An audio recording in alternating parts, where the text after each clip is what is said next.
Kalau melihat fenomena orang berpindah agama saat ini, saya kadang-kadang pengen ketawa, Bapak Ibu. Bagaimana? Ada orang pindah Kristen, mengaku-ngaku mantan kiai, anak kiai, pengasuh pondok pesantren, bla bla bla, bla bla bla.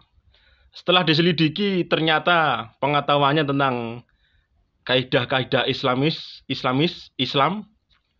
sangat jauh dari yang standar seorang kiai, standar seorang pengasuh pondok pesantren.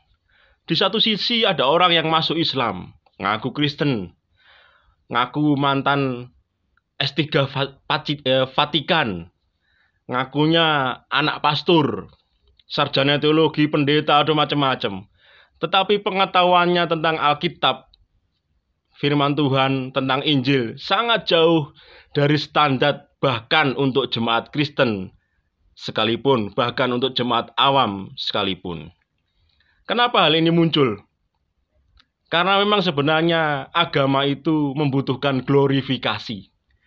Seorang penganut agama membutuhkan glorifikasi bagaimana dia menunjukkan kehebatan agamanya.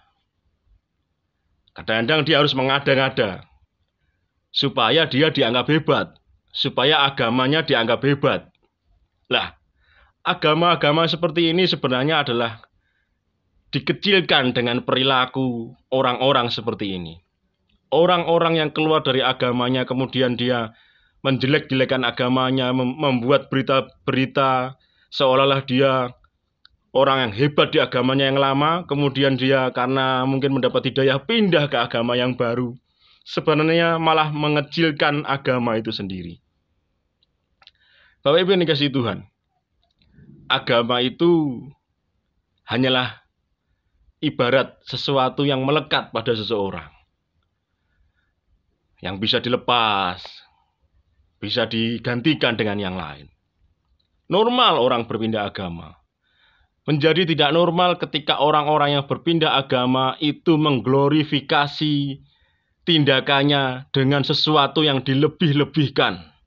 Seolah-olah dia dulu orang hebat di agamanya yang lama. Tapi kemudian setelah mendapat hidayah atau mendapat anugerah Tuhan, dia pindah ke agama yang baru. Dan kadang-kadang hal itu disertai dengan menjelek-jelekan agama yang lama. Lah, apakah agama memerlukan seperti ini? Saya tidak tahu. Tapi bagi saya agama tidak memerlukan hal seperti ini. Orang-orang seperti ini sebenarnya malah menjatuhkan agamanya. Tanpa perbuatan mereka, agama punya banyak sesuatu yang bisa dibanggakan. Tapi karena perbuatan orang-orang semacam ini, agama kehilangan kebanggaannya. Agama kehilangan keagungannya. Sistem kepercayaan kehilangan keagungannya. Dan yang paling menyedihkan adalah ketika orang-orang pindah agama hanya sesuatu yang dinamakan materi. Yang paling menyedihkan adalah ketika seseorang pindah agama untuk mengejar sesuatu yang dinamakan materi. Bapak Ibu yang dikasihi Tuhan, mungkin kita dulu ada yang berasal dari agama lain. Kita dulu ada yang berasal dari agama yang berbeda dengan yang sekarang kita anut. Tidak perlulah kita menjelek-jelekan agama kita yang lama. Tidak perlu kita untuk mendiskreditkan agama, kepercayaan kita yang lama, dan kemudian mengagung-agungkan kepercayaan kita yang baru. Segala sesuatu ada masanya. Kalau dulu kita memang sempat mengikuti agama yang lama, ya biarlah itu berlalu. Kita pun pernah mengalami namanya jatuh cinta. Anggap aja kita jatuh cinta dengan agama yang baru tanpa menjelek-jelekkan pacar kita, agama kita yang lama.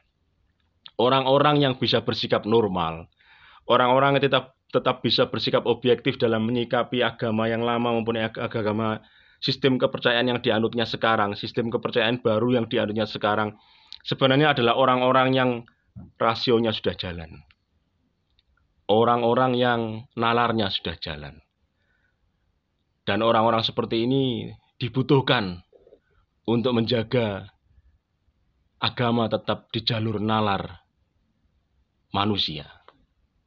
Kita tidak perlu berpikir agama itu secara jauh-jauh surgawi.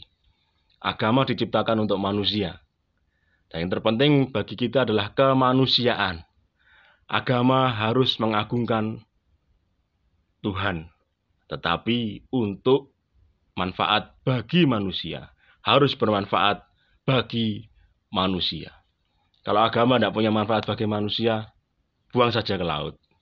Agama yang tidak bermanfaat bagi manusia dan kemanusiaan, buang saja ke laut. Tidak perlu agama-agama seperti itu. Apapun agama yang Anda anut sekarang, percayalah.